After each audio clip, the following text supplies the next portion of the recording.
Pero este milagro que Jesús hizo en Betesda, en las entradas de Jerusalén, van a traer varios coletazos para su ministerio. El principal de ellos fue el rechazo que Jesús va a recibir de parte de los judíos. Los judíos, según el relato de Juan, desde aquí en adelante ellos lo rechazaron y decidieron quitarle la vida. ¿Por qué razón? Jesús profanó el templo, Jesús blasfemó el nombre de Dios, Jesús no cumplió alguna ley, Jesús le hizo el mal a una viuda, Jesús le quitó el pan de la boca a un huérfano, Jesús destruyó personas. Lo que Él hizo, según sus propias palabras, Él vino para hacer las obras de Dios.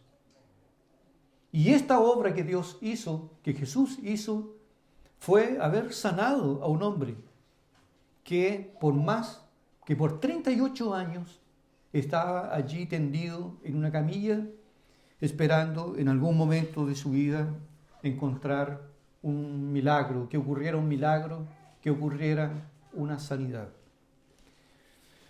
Sí, vamos a hablar un poco sobre el rechazo que Jesús enfrentó en Judá, después de haber hecho un milagro. Un milagro. No solamente una manifestación de la providencia divina, sino un milagro. Ese hombre, no había forma en que él pudiera recibir algún beneficio de salud, con algún tratamiento de la medicina en aquellos días. No era posible. Pero Jesús, sencillamente con unas palabras, le dijo: toma tu lecho y levántate y vete a tu casa. Y inmediatamente dice el texto que el hombre se levantó, tomó su camilla y se fue. Porque Jesús le dijo esas palabras porque su sanidad era definitiva y nunca más iba a necesitar esa colchoneta allí para estar implorando compasión y misericordia. Vamos a considerar la exposición de hoy en dos puntos principales. Primero, la actitud, la reacción que tiene el que fue beneficiado, que no parece ser de las mejores. El hombre fue curado, fue restaurado, pero preguntamos, ¿usted ve algún indicio de fe en el hombre desde el principio? ¿Ve alguna señal de gratitud? ¿Ve algún aspecto en que él demuestre algún tipo de devoción a Cristo después que Jesús le dijo que él lo había sanado? Y que después que lo encontró en el templo, no se sabe cuánto tiempo pasó, le dijo: no peques más. No hay ningún indicio, por lo menos en el texto, de que nos indique que este hombre tenía gratitud para con Cristo y que finalmente le entregó su corazón. Puede ser que yo esté equivocado y un día en el cielo alguien me toque en el codo y me diga: hermano, yo soy aquel hombre a quien Jesús sanó. Sería glorioso. Pero en el texto no tenemos ningún rastro de que él haya entregado su corazón a Cristo, a diferencia de otras personas que fueron sanadas y que le entregaron su vida, le entregaron el corazón. Partimos entonces considerando primero lo siguiente, de los versículos de 11 a 15. Los beneficios materiales, los beneficios físicos y materiales, o las bendiciones físicas y materiales, no son una prueba contundente de que aquella persona que los recibe tiene una real comunión con Dios. No siempre esto ocurre, a veces sí, pero a veces no. Entonces, no porque una persona recibe bendiciones materiales o físicas, signifique que esa persona está o tiene una real comunión con Dios. Como algunos dicen, Dios debe estar allí porque tiene autos del año, tiene una tremenda casa, nunca se enferma, tiene 2, 3 trabajos, es una persona de mucha prosperidad. Debe estar allí la mano de Dios. Los beneficios físicos o materiales no son sinónimo de prosperidad espiritual. Este hombre fue curado, pero él no conocía a Cristo. Porque cuando Cristo se le acercó allí en el estanque, él sencillamente manifestó que hacía 38 años que estaba allí intentando encontrar la sanidad. Él no conocía a aquella persona que él estaba ofreciendo una sanidad por gracia y por misericordia. Este hombre no demuestra ningún tipo de fe en Cristo. Y también encontramos varios casos en las Escrituras de personas que fueron beneficiadas. La Biblia dice que al caer la tarde, la ciudad se llenó de enfermos que vinieron a Jesús y Jesús sanó a todos, pero no todos encontraron realmente beneficios de naturaleza espiritual. 5,000 fueron alimentados. Parte baja, 5,000, sin contar a las mujeres y a los niños. ¿Cuántos de ellos volvieron agradecidos? Nos dice nuevamente el texto, 10 leprosos fueron milagrosamente sanados. 10 leprosos. Y de los 10 leprosos, solo uno volvió agradecido. Y ese que volvió agradecido, dice la nota, creo que fue Marcos, dice, y ese era samaritano. ¿Será que este hombre tenía gratitud interna? ¿Será que este hombre, por el beneficio que recibió de parte del Señor, tenía alguna especie de gratitud para con el Señor?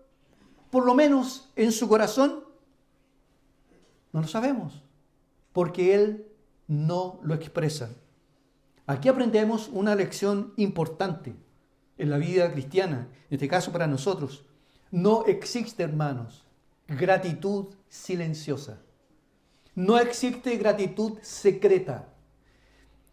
Si la gratitud es silenciosa, se entiende como ingratitud.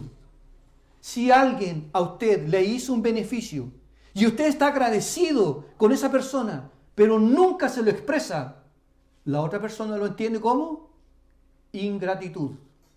Porque la gratitud se debe expresar.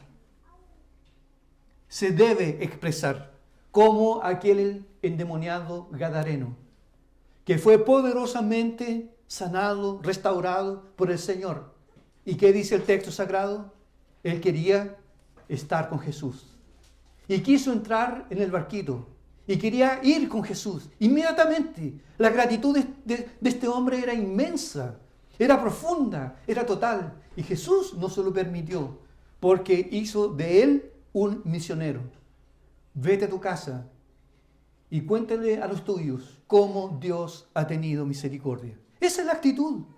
Pero en este caso no vemos ningún rastro de gratitud. Gratitud silenciosa es ingratitud. Aquí también aprendemos que la sanidad del alma es mucho más importante que la sanidad del cuerpo. Y a veces cuando tenemos alguna reunión de oración, siempre oren por mi tía que está enferma, oren por un compañero de trabajo que está enfermo. La preocupación que nosotros debemos tener con las personas, porque esto es lo que aprendemos, que la sanidad del alma es mucho mejor que la sanidad del cuerpo, porque la sanidad del cuerpo es temporal, va a durar un tiempo, luego se van a enfermar y van a volver a morir. La sanidad del alma no. La sanidad del alma permanece para siempre, porque esa sanidad es irreversible. Los que han sido sanados del alma, sus espíritus fueron sanados, perdonados, restaurados. Esta sanidad va a durar por toda la eternidad. No se acabará jamás. Y esa es más importante. Finalmente, los milagros que Jesús hizo, milagros físicos, de sanidades que el Señor hizo a muchas personas, revelaban la naturaleza del que los hacía. Apuntaban hacia Cristo, pero no era la máxima, no era lo más importante, sino Jesús hubiese sanado a todos. La sanidad del alma es más importante que la sanidad del cuerpo.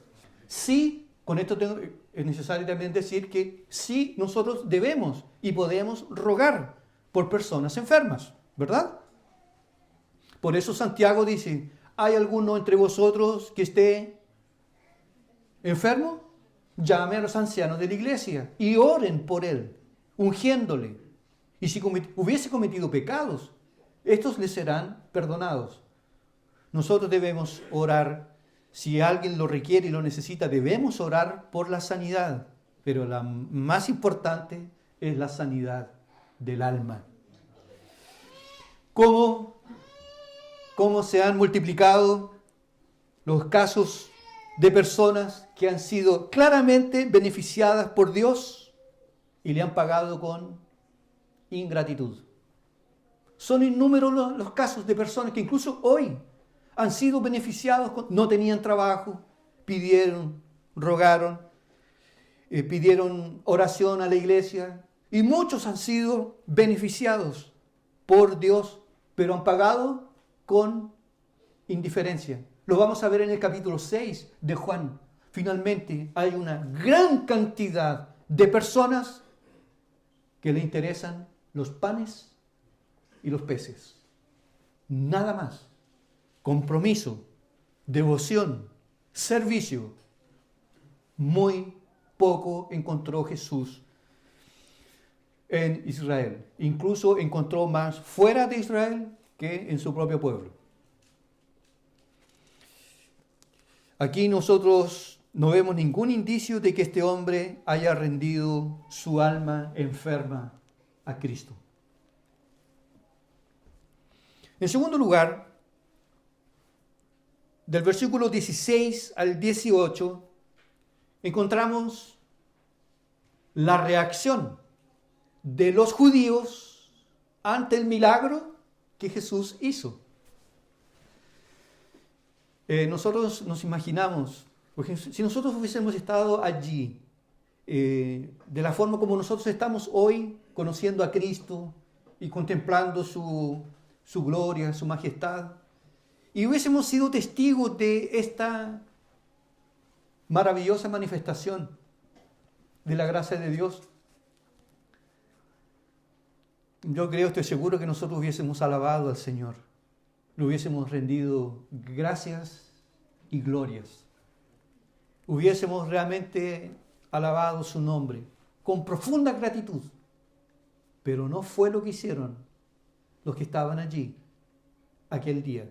Inmediatamente cuando ocurrió el milagro y probablemente se agolpó una gran cantidad de personas, de tal forma que Jesús se escabulló allí, porque él tampoco, el maestro, él andaba con un micrófono y los discípulos andaban con celulares, claro que no habían, pero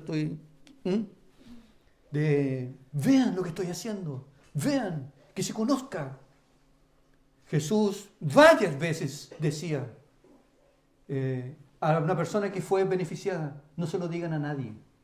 Resucitó a la hija de Jairo, a ciegos, no se lo digas a nadie. ¿Pero cómo? ¿Cómo voy a esconder un elefante que está atrás de mí? Él no buscaba definitivamente la gloria de los hombres, porque el propio Juan dice, porque él sabía lo que había en el hombre. Hizo el milagro y él salió. Y llegó la policía, llegó la PDI ahí. ¿Qué pasó? ¿Quién hizo el milagro? ¿Quién hizo? Primero, se depararon con que lo que estaba ocurriendo era un hecho irrefutable. Una persona que estaba allí, incluso lo pillaron con la camilla en manos. Y dijeron, a ver, ¿quién hizo esto? Porque tú estás con la mano en la masa, estás con la camilla en la mano. No puedes hacer eso, porque hoy es sábado. No se puede sanar, no te puedes levantar. Entonces nosotros queremos saber, y ellos sabían, quién hizo esto.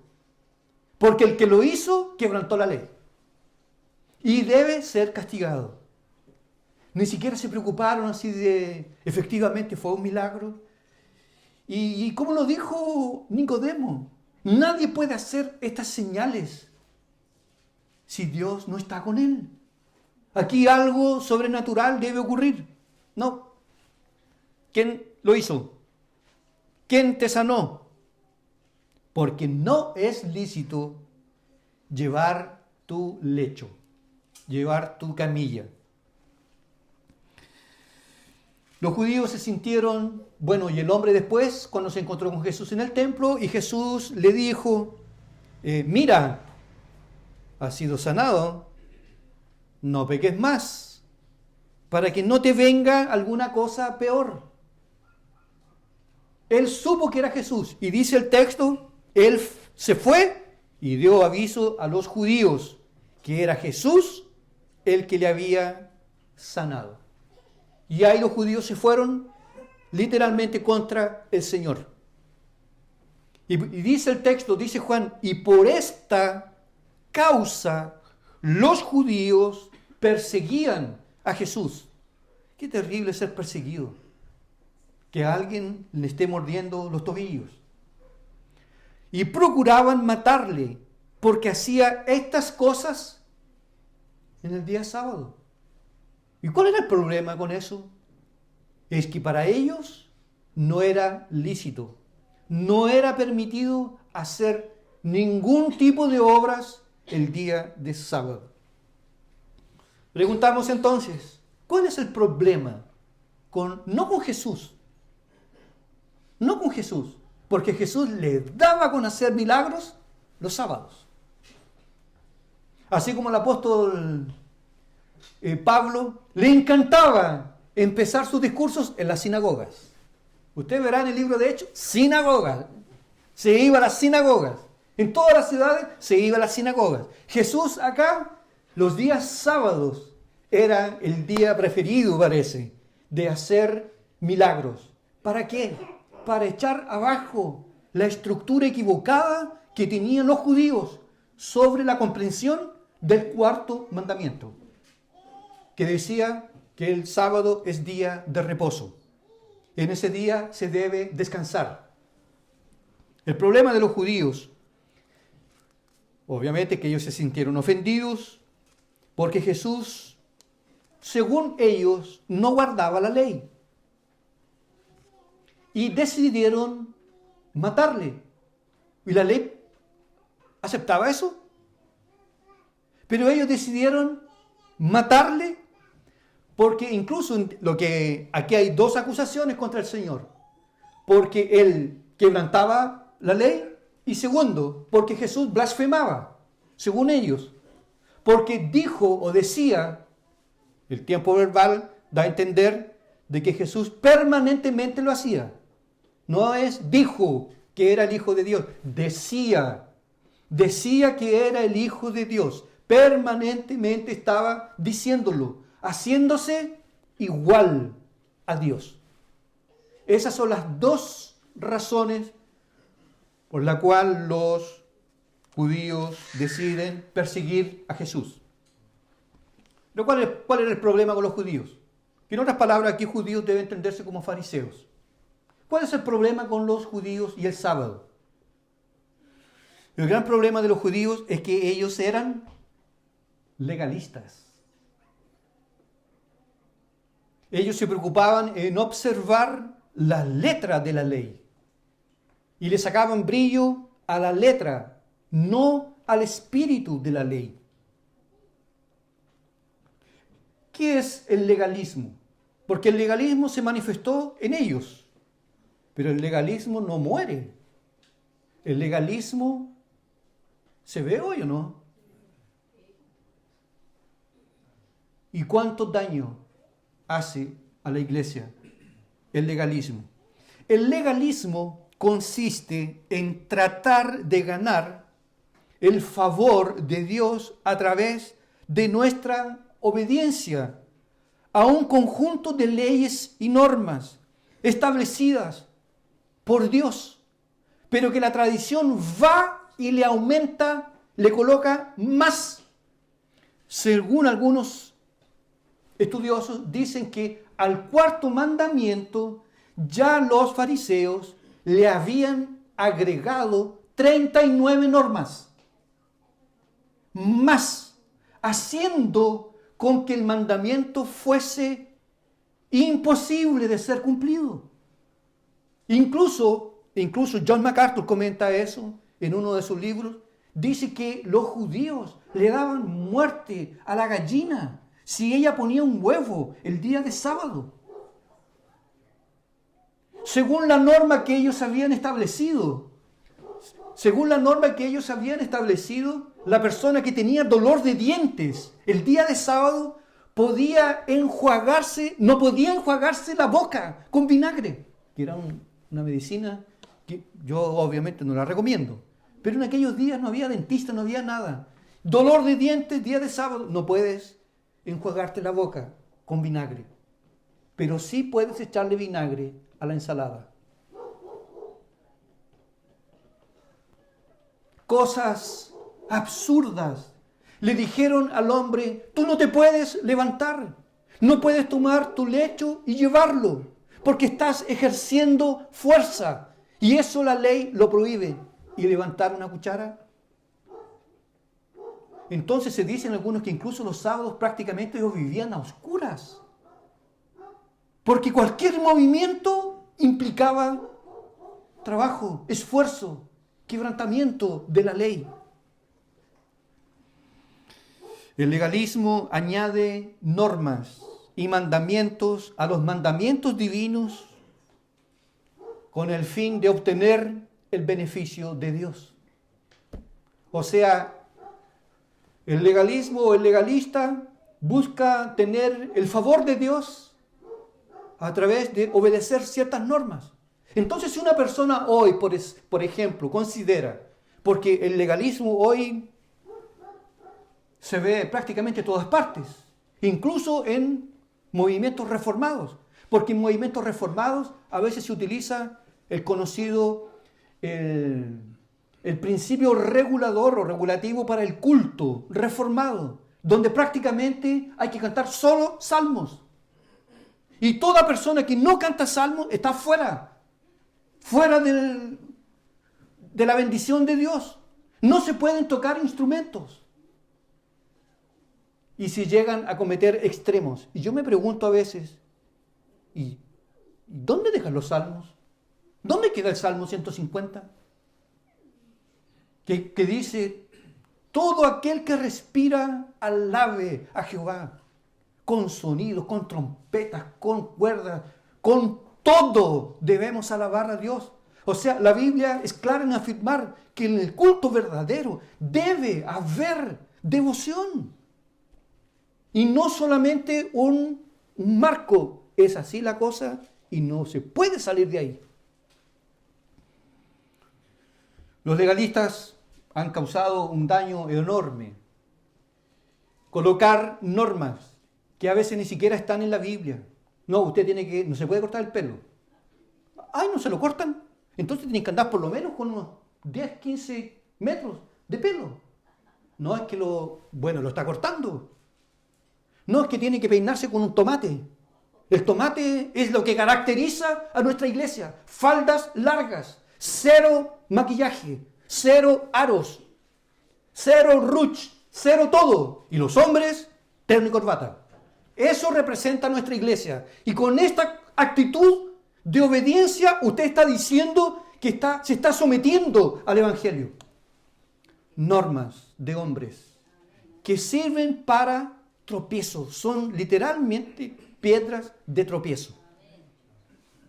Nosotros tenemos mandamientos en las Escrituras, claros, que debemos guardarlos, que debemos cumplirlos, los 10 mandamientos.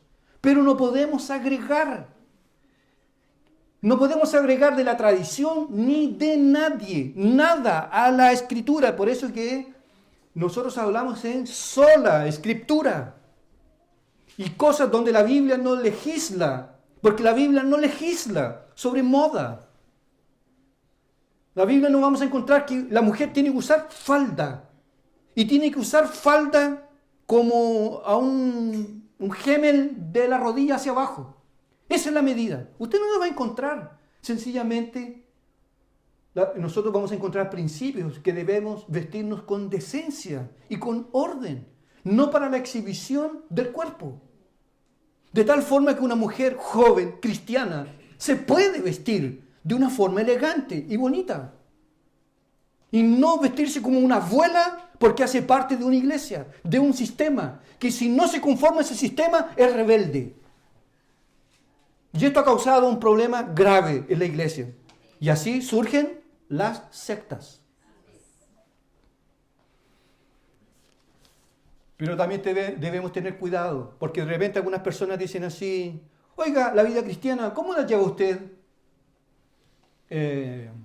No, yo oro a las 5 de la mañana. Otros dicen: no, yo oro a mediodía. Otros dicen: no, yo oro cuando trabajo. Y nos falta que dicen: no, yo oro en la mañana, mediodía y en el atardecer. Ese es el método bíblico, según él. Y por hacer eso, cree que él es mejor. Y obliga prácticamente a los demás que tengan la misma experiencia. Las experiencias son personales, pero no sirven de norma y de regla. Imagínese usted que aquí hubiera, si lo hay, espero que no, pero si lo hay, un vegetariano. Y cree que todos los demás tienen que ser vegetarianos. Vamos a tener problemas. O que todos aquí sean comedores de carne. Y que todos tienen que comer carne. Pero hay alguien que no le gusta o le hace mal. Hay una libertad que la Biblia a nosotros nos confiere, nos da. Y no podemos imponer normas, reglas sobre los demás, que ni siquiera, dijo Jesús, ponen normas y reglas, que ellos ni siquiera con un dedo las mueven. El legalismo no ha muerto, sigue vivo, causando daño en la iglesia de Cristo. Entonces el legalismo dice: si usted viste de cierta forma, habla de cierta forma, cumple con ciertos ritos que no están en la palabra de Dios, usted alcanzará el favor de Dios. Si en algunos lugares hasta prohíben que el hombre use barba y bigote, están fuera del reino. No pueden tocar. Y en otros lugares, barba y bigote al estilo J.C. Ryle.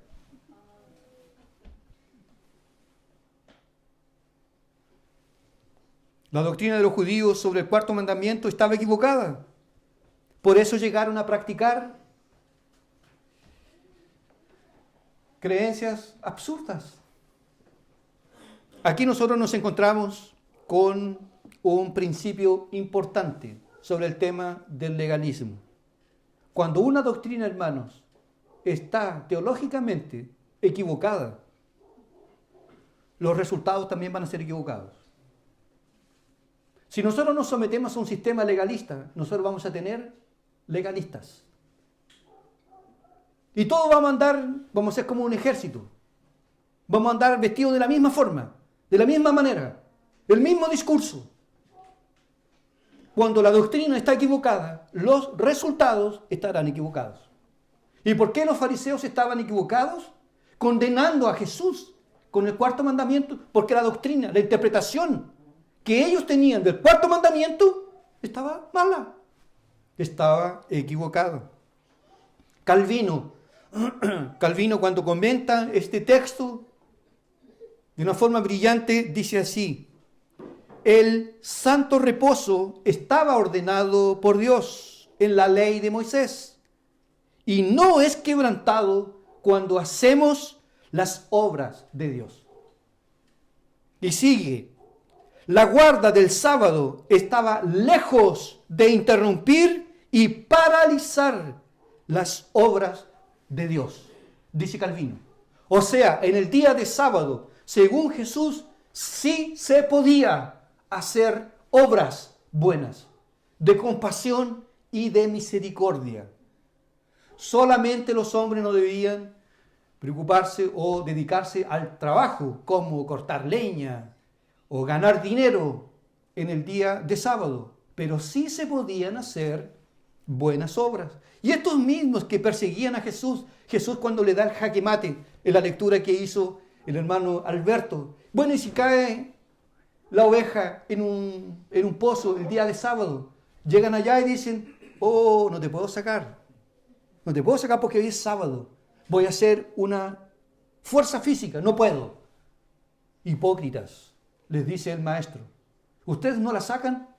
¿No sacan al animal, al buey, el día de sábado? ¿Y no vale más el hombre que el animal?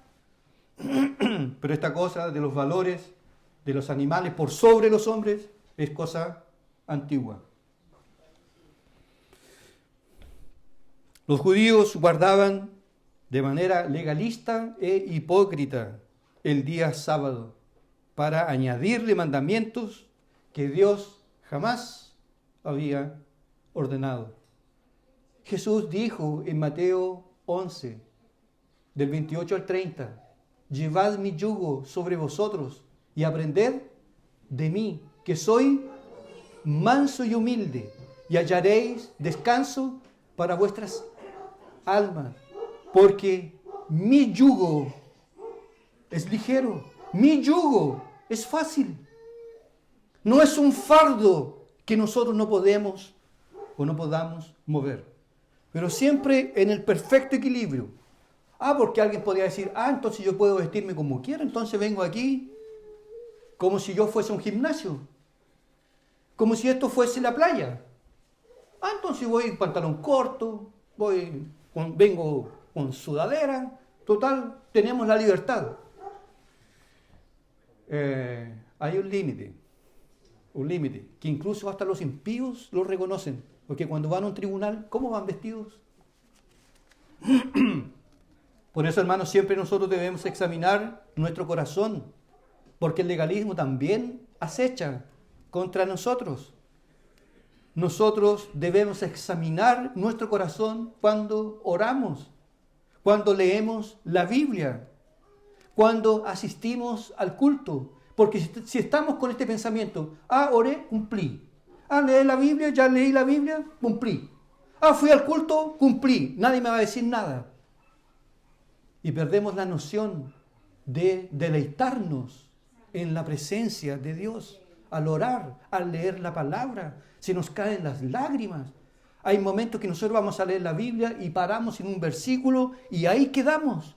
¿Y cuál es el problema con eso? No es que hay una tabla que dice que en un año tengo que leer toda la Biblia. Y ahí nosotros mismos, no es que tengo que cumplir. Debemos tener comunión con Dios cuando oramos, cuando leemos la palabra, cuando estamos presentes en el culto. Recordar que Dios está aquí y que Él escucha y conoce y escudriña lo más profundo de nuestro corazón y que encontramos paz y descanso para nuestras almas sobre todos los temores y problemas que nosotros enfrentamos en esta vida, que a veces nadie lo percibe, porque nadie puede llegar a ver el corazón de una persona que llega aquí deshecha por angustias, tribulaciones, problemas en la familia. Nadie sabe, pero hay uno que lo sabe todo. Y cuando nosotros estamos conscientes de aquello, tenemos paz con Dios y los temores se van. Pero el legalista piensa, ya oré, ya leí, ya fui al culto, ya cumplí. Porque nosotros podemos hacer todas esas cosas de una forma mecánica. Y cerramos la Biblia, ¿y qué fue lo que leí? O estaba orando, ¿y qué estaba orando? ¿Y qué estaba leyendo? Es que cumplí. Pero cumplí. Eso es el germen del legalismo. Nosotros vivimos bajo la convicción que estamos y vivimos en la presencia de Dios. La presencia de Dios en el cerro. La presencia de Dios en nuestro dormitorio. La presencia de Dios en la cocina. La presencia de Dios en la sala de clases. La presencia de Dios en la universidad. La presencia de Dios en el taller. La presencia de Dios en el bosque, en el mar, donde sea. Vivimos bajo esa convicción. Y en cualquier lugar tenemos comunión con nuestro Padre Celestial. El infierno estará lleno de hombres meramente religiosos, que nunca tuvieron un santo temor a Dios y nunca tuvieron hambre y sed por Dios. Todo era mecánico, con el fin, por un lado, de ser vistos por los hombres y por otro lado, de sentirse mejor que otros. ¿Tú oras? Me cuesta. No, pues yo, hombre de oración, pues. Hombre, ya no sé cuántas veces he leído la Biblia. Ya me la sé toda. Eso es legalismo. Eso es legalismo. Lo peor de los judíos es que ellos no conocieron a Jesús. Y Jacob lo dijo, este lugar es casa de Dios. Y yo no lo sabía. Así se desplaza el legalismo, la mecánica, y estar juzgando a otros por mi comportamiento. Cuando nosotros, por los demás y por los errores de los demás, debíamos tener por lo menos más compasión y misericordia. Porque es probable que si usted se colocase en los zapatos del débil que usted juzga con hacha, usted lo haría mucho peor. ¿Pero cómo? ¿No trae los hijos a la iglesia? Ciertamente es un error. Pero ¿está orando por él? ¿Está orando por ella? ¿Está orando por esos padres? ¿Está orando por aquel que le cuesta? El legalismo hace que nosotros seamos jueces implacables de los errores de los demás. Y Jesús lo dijo, ¿no? ¿Cómo tú puedes ver la paja en el ojo de tu hermano, siendo que en ti hay un tronco? ¿Por dónde ves? Para nuestro Señor, el socorro y la misericordia no quebrantan el cuarto mandamiento. ¿Amén? Para Jesús sí se puede hacer obras de compasión y misericordia en el día del Señor. Riley, mi querido comentarista preferido, J.C. Riley, comenta correctamente este texto diciendo: la tendencia de esta generación no es exagerar la observación del cuarto mandamiento, y sí eliminarlo del decálogo y despreciarlo por completo. O sea, el peligro que con el cual nosotros nos tenemos dificultad hoy, el peligro hoy, no es que observamos demasiado el cuarto mandamiento, dice Riley, el problema de la generación de hoy, que como creen que están en la gracia, no tienen ninguna responsabilidad, ningún deber con el día del Señor. Entonces van al culto, ojalá temprano, en la tarde al estadio. En la tarde a jugar a la pelota. En la tarde, paseos y paseos y paseos. Se sale de un extremo y se va a otro. Y Riley continúa diciendo que dice él, encontramos pruebas abundantes de que la vida espiritual genuina jamás florece cuando el día del Señor no es adecuadamente observado. En otras palabras, es imposible que alguien pueda florecer, prosperar, crecer en la fe si desprecia el día del Señor. Así que anótenlo, domingo es una falta grave, faltar un culto. ¿Por qué hacía frío? Es que quería dormir un poco más. Es que, ¿quién va a predicar hoy? Es que no tengo ganas. Es que hay un cumpleaños. Es que me invitaron al campo. Es que llegó mi abuelo. Es que tengo un dolorcito aquí. Pero si usted tiene ese dolorcito aquí, el día de pago, igual va al banco. Tiene una gripe, usted igual va al trabajo. Pero como se trata de Dios, a veces estamos en la gracia y no en la ley. Y perdemos el equilibrio. El síndrome del legalismo nos azota. Los judíos finalmente, hermanos, acusaron a Jesús de transgresor. Mírelo. Transgresor de la ley. No guarda el sábado. ¿Y qué hace el sábado? Sana a los enfermos. Eso se podía hacer. Y si Jesús le dijo al hombre, toma tu lecho, sabiendo Jesús lo que iba a pasar, era porque era permitido. La interpretación de los fariseos estaba equivocada. Lo acusaron de blasfemia, lo acusaron de blasfemia porque él decía que era hijo de Dios, se hacía igual a Dios, y no era. Transgresor de la ley. Después dijeron que estaba endemoniado, porque expulsaba demonios. Miren cómo es un ridículo. Porque según ellos, la única forma de explicar que Jesús expulsa demonios es que en él está Belcebú, el espíritu de las moscas, el jefe de los demonios. Por eso que los demás demonios le obedecen. Con toda la furia lo rechazaron. Manso y humilde como un cordero. Fue rechazado de una forma brutal. Y ellos solo se calmaron y se tranquilizaron cuando lo vieron colgado en una cruz. El odio, ciego, irracional. Amaban más el sábado que al propio Dios. Amaban más al templo que al propio Salvador. Es por eso que le entró profundo en los oídos las palabras de Jesús cuando les dijo, los discípulos le dijeron, Señor, mira qué edificios, mira.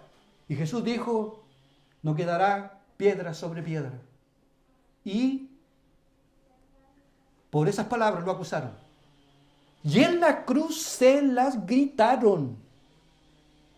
Se las gritaron en la cara porque no podían soportar esas palabras. ¿No dijiste que tú ibas a destruir el templo? Baja de ahí si eres el Hijo de Dios. El legalismo ciego de los judíos finalmente terminó en rechazo. Porque el legalismo nunca es saludable. El legalismo nunca nos va a acercar a Dios. Lo máximo que podría hacer el legalismo es tornarnos personas religiosas, cumplidores de ciertas normas. Pero tener comunión con Dios, quebrantamiento, un corazón compungido, contrito y humillado, eso solo lo produce el Evangelio de nuestro Señor Jesucristo. Aplicaciones prácticas para terminar. Le pregunto, ¿con quién se identifica usted en su caminar? ¿Con quién se identifica? ¿Con el ex paralítico que fue beneficiado, pero que tiene rasgos de ingratitud?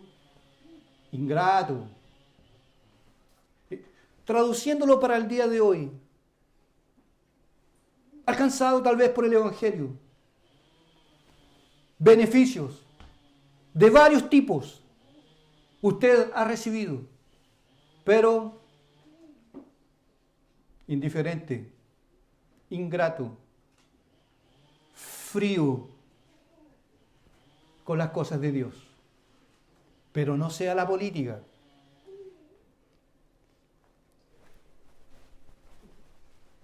La sangre hierve. No sea el fútbol. Es capaz de meterse la mano en el bolsillo y comprarse una entrada cara y pagarle al vecino para que lo acompañe. Pero para Dios, el avance misionero,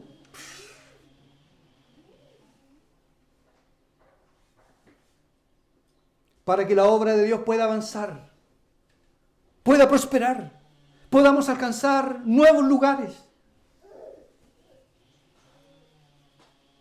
Materialistas, que es una expresión de la ingratitud. O la mujer pecadora que fue restaurada por el Señor no tomó un perfume de nardo puro y lo derramó. ¿Y lo derramó por qué? Judas estaba diciendo, este perfume debía haber sido vendido y podíamos haber recaudado mucho dinero, porque él se beneficiaba de aquello. Ella derrama el perfume por un sentimiento de gratitud. ¿Usted se identifica con el paralítico en la reacción que tuvo frente a la sanidad?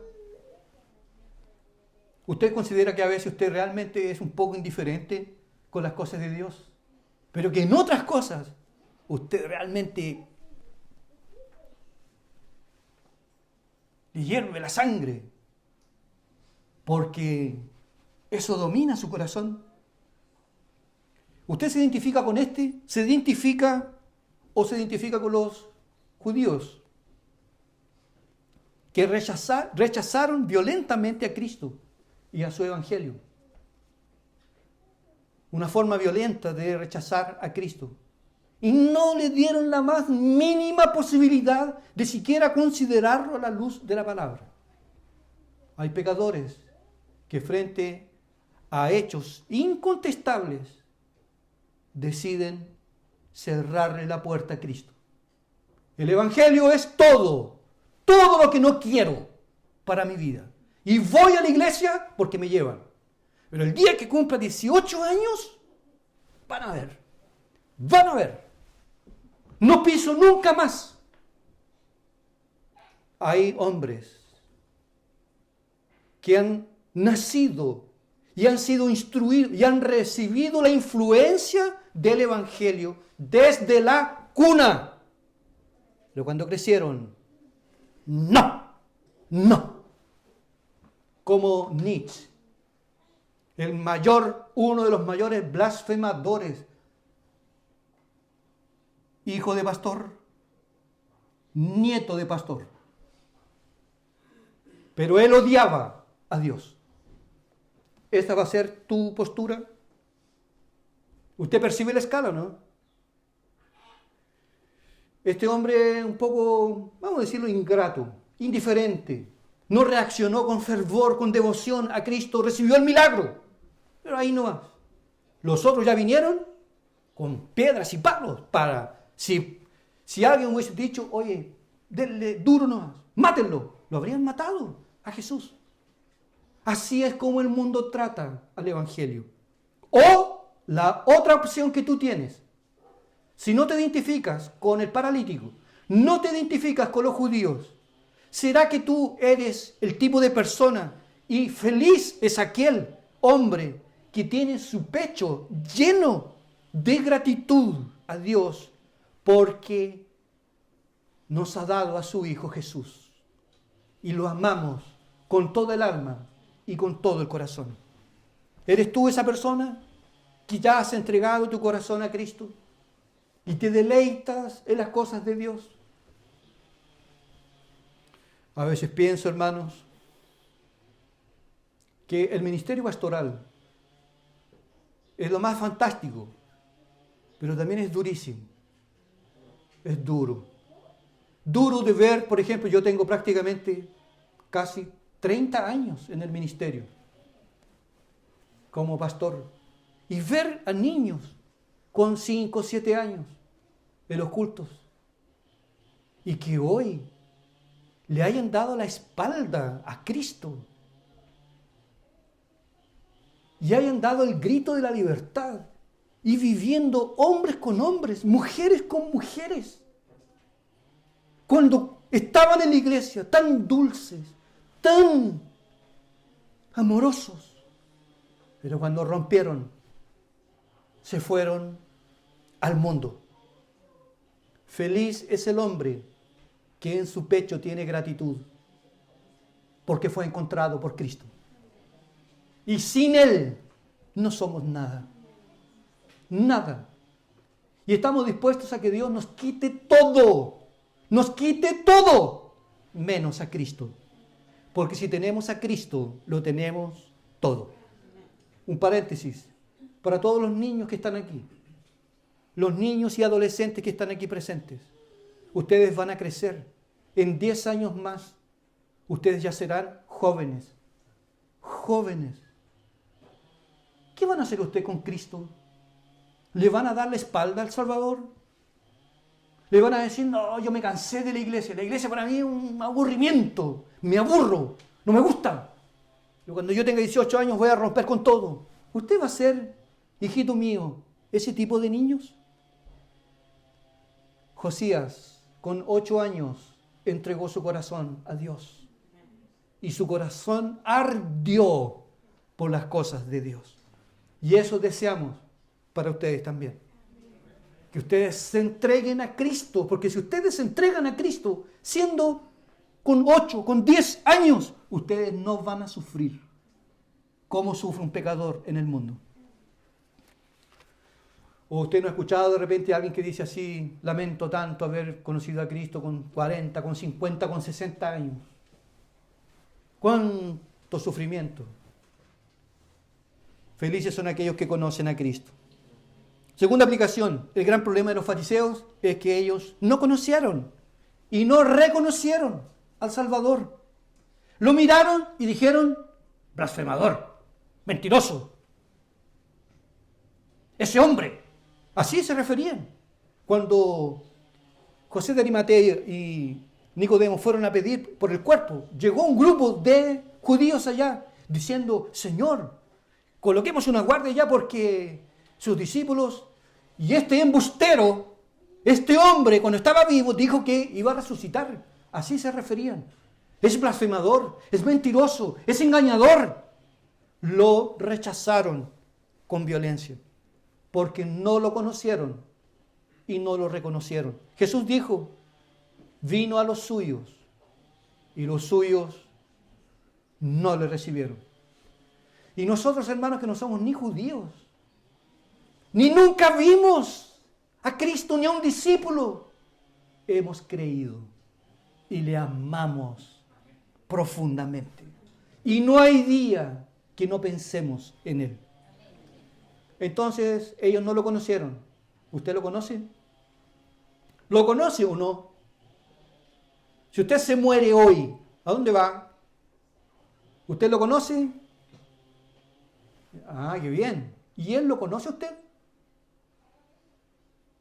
¿Él sabe su nombre? Eso es lo más importante. Y Jesús dijo en Mateo 7, 23 en adelante, no os conozco, hacedores de iniquidad. Que nuestra gloria sea ser conocidos por Dios. Jesús fue rechazado en Judá. ¿Será que Jesús va a ser rechazado hoy? Y la última aplicación, amados hermanos. Si Jesús fue rechazado en Judá, Él que era el perfecto, Él que era el puro, Él que era el santo, si Él fue rechazado, que no tenía falla, a nosotros no podemos esperar que nos aplaudan. Oh, cristiana, creyente en Jesucristo. No esperemos eso. Incluso la propia familia, si usted en algún momento se le sube el indio, ¿Se le para la pluma? ¡Uy! ¿Y por qué es cristiana? ¿Es cristiana? No, si es cristiana, se lo pasa en la iglesia. Anda con la Biblia debajo del brazo. Porque lo rechazaron a él, a nosotros también nos van a rechazar. A no ser que usted sea cobarde, hipócrita y cínico, y nunca diga que usted es cristiano. Pero para un cristiano eso es imposible. Y cuando la gente dice así, yo amo a Cristo y me deleito en su palabra, rechazo. Tú siempre vas a ser perseguido. Siempre van a estar hablando mal de ti. Siempre van a estar pegando los tobillos. Siempre, siempre. No, entonces usted no se desanime. Ay, Señor, soy tan perseguido. Él lo advirtió.